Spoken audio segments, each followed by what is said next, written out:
99% d'entre vous auront honte de vendre au marché.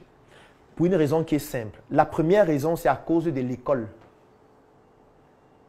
L'école, c'est la première chose qui fait en sorte que vous n'ayez pas envie de vendre au marché. Pourquoi je dis l'école? C'est parce que vous êtes des intellectuels.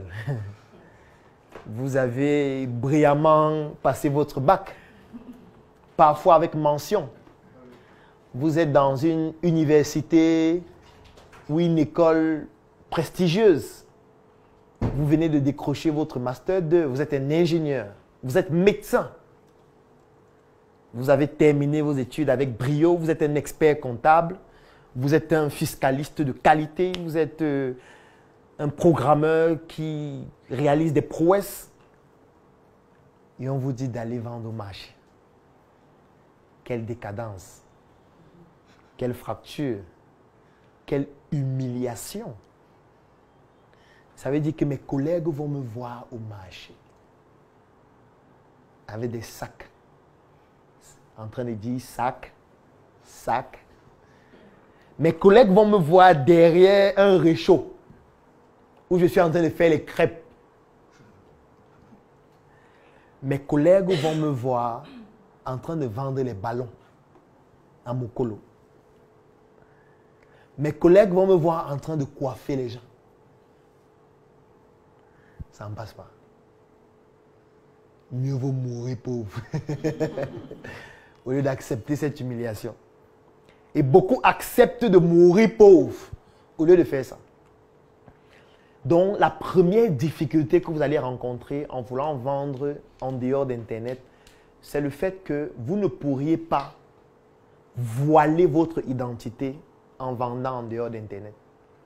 Vous ne pourriez pas. Vous serez obligé d'être vous-même. Ça veut dire si vous êtes pauvre, ça va se voir.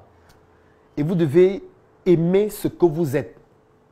Vous devez être humble par rapport à ce que vous faites. Vous devez comprendre que c'est une étape de votre processus. Vous n'allez pas rester là pendant 30 ans. Et que progressivement, vous allez migrer vers d'autres étapes. Mais la plupart des personnes s'imaginent que lorsqu'on va me voir là, on va se moquer de moi. On va m'humilier.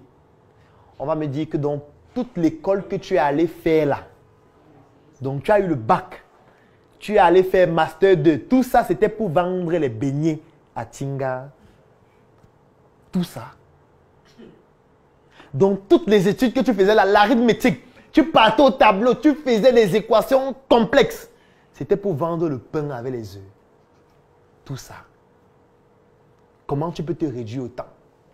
Et du coup, qu'est-ce qui va se passer? Ce qui va se passer, c'est qu'il y a beaucoup de personnes qui auront honte de le faire.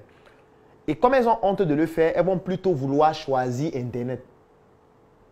En se disant que sur Internet, au moins, elles peuvent avoir de belles photos, elles peuvent être en costume, elles peuvent avoir la cravate, les beaux tailleurs, elles peuvent faire de très beaux textes, elles peuvent jouer les intelligents, elles peuvent aller sur Google, prendre des textes qui ne viennent pas d'elles, poster et mettre leur nom en bas et faire en sorte que les gens se disent « Waouh, elle est intelligente, hein? Waouh, tu as vu son texte? Très intelligente. » Sauf que dans la vie réelle, lorsqu'on la rencontre, chaque fois qu'elle parle, c'est une absurdité qui sort. Donc du coup, elles préfèrent être sur Internet. Les gens parfois préfèrent être sur Internet pour voiler leur incompétence. Parce que sur Internet, c'est facile de voiler son incompétence. Tu peux voler les articles des gens, tu publies. Tu peux prendre les vidéos des gens, tu publies. Tu peux écouter les vidéos des gens, tu dis la même chose. Mais dans la vie réelle, c'est plus difficile. Donc, il y a d'abord cette honte de vendre sur le terrain qui sera votre première barrière. Si vous ne réussissez pas à traverser cette barrière, vous ne pourriez pas saisir l'opportunité de vendre sur le terrain. Est-ce que vous pouvez prendre un plateau, mettre les bonbons et vous balader à la poste centrale? Est-ce que vous pouvez prendre un kiosque, vous asseoir et faire le call box? Est-ce que vous pouvez prendre des t-shirts CNIC, vous balader en route et les vendre? Est-ce que vous pouvez vendre les ignames au marché Mokolo? Est-ce que vous pouvez prendre l'avocat, vous placer à côté d'une boulangerie où on vend du pain chaud, afin que quand les gens sortent avec le pain, vous dites, voici l'avocat qui va avec. Voilà. Oui. Oui, voilà le produit qui accompagne le pain chaud. Est-ce que vous pouvez le faire? Si vous ne pouvez pas le faire, ça veut dire que vous pouvez sortir maintenant, aller vous balader. Allez continuer sur Facebook. Vous pouvez sortir, vous créez votre page, vous faites les shootings photos et vous continuez ce que vous faites depuis. Et je sais comment ça va finir. Ça va finir par le fait que vous êtes populaire en ligne, mais dans la vie réelle, vous êtes misérable. C'est ça qui va se passer. En ligne, vous êtes populaire, beau, joyeuse et joyeux. Des photos toujours nickel, les filtres toujours là où il faut. Quand vous postez une photo avec les derniers sacs, les dernières montres. Mais dans la vie réelle, c'est le tapioca. Chaque soir. Ça veut dire qu'il faut pouvoir traverser cette limite-là pour pouvoir le faire. C'est la première difficulté que vous allez rencontrer. Le regard des autres par rapport à votre activité. Comment les gens perçoivent ce que je fais. Parce que parfois, ce que vous allez faire ne correspond pas aux études que vous avez eu à réaliser. Vous pouvez avoir fait des études en droit et vous vous retrouvez en train de vendre 5 capes. Vous pouvez avoir fait des études d'architecture et vous vous retrouvez en train de vendre les beignets. Du coup, les gens vont se dire, mais gars, avec tout le bagage que tu as là, pourquoi tu vends les beignets? Vous devez être fier de ce que vous faites parce que c'est un parcours. Ce sont des étapes qui vont vous permettre d'atteindre un autre niveau. Ce n'est pas votre fin. Donc ça, c'est la première difficulté que vous allez rencontrer.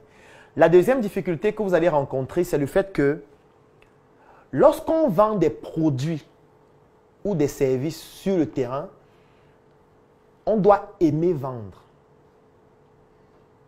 Et c'est difficile d'aimer vendre. C'est facile à dire qu'il faut aimer vendre, aimer la vente, aimer la vente. Non, ce n'est pas facile. Parce que la vente en elle-même, c'est quelque chose dont les gens ont honte. Les gens ont honte d'affirmer que moi, je vends tel produit. La preuve, c'est que même sur Internet, très peu de personnes affirment ouvertement vendre des produits et des services. Alors que vous voulez bien le dire, mais vous vous dites, si je dis que je vends, les gens vont me prendre comment? Et je suis certain que parfois, dans votre environnement même immédiat, les gens ne savent même pas ce que vous vendez. Pourquoi? Parce que très peu de personnes arrivent à dire clairement ce qu'elles vendent sans honte. Donc, au-delà de la honte d'aller sur le terrain, commencer à proposer ses produits et ses services, il y a la honte globale concernant la vente. Il y a la honte de vendre. Il y a la honte d'assumer que je vends. C'est pour ça qu'au CNIC, on a fait des t-shirts sur lesquels c'est écrit « vendeur ». Si tu ne veux pas porter ça, c'est que c'est mieux de ne pas venir ici. Il faut que tu assumes. Ah, ça, c'est sur les anciens modèles. Il faut que tu assumes que moi, je vends. Moi, j'aime vendre. Et on va te demander, tu vends quoi? Tu vends quoi? Chaque jour, on va te poser cette question. Et tu dois toujours te battre pour dire que tu ne peux pas dire qu'il ne vend rien. On voit un vendeur dire que tu ne vends rien. Comment tu ne vends rien? Non, tu dois me dire ce que tu vends. Donc ça, c'est la deuxième difficulté que vous allez rencontrer. Et dès que j'ai présenté ces difficultés qui sont les principales, c'est juste la honte. Et le fait de ne pas pouvoir assumer ce qu'on fait. Le regard des autres. Dès qu'on a traversé ces difficultés, on va maintenant voir les principes et les méthodes de la vente en dehors d'Internet ou hors Internet. Première des choses, lorsqu'on veut vendre en dehors d'Internet, c'est de comprendre. J'offre 3 mois d'accompagnement sur mesure gratuitement à tous les membres de la Startup Academy. La Startup Academy, c'est cette initiative qui a vu le jour en 2016 et qui est basée sur un trépied que nous appelons le trépied idéologique qui comporte la sensibilisation en ce qui concerne l'entrepreneuriat, la formation sur tous les métiers et les secteurs d'activité qui tournent autour des opportunités d'affaires et enfin l'investissement dans des projets. Que vous soyez un débutant, un étudiant, un entrepreneur ou alors toute personne qui est intéressée par les affaires, durant cet accompagnement qui va durer 3 mois et qui est entièrement gratuit, vous allez bénéficier de notre retour d'expérience, de notre visibilité et surtout de nos stratégies qui vont permettre à votre projet de pouvoir décoller. Je vais laisser un lien dans la description de cette vidéo et en commentaire. Vous cliquez dessus, vous remplissez le formulaire pour pouvoir bénéficier en exclusivité de cet accompagnement gratuit sur mesure par rapport à votre activité qui va durer 3 mois. Rendez-vous à la Startup Academy.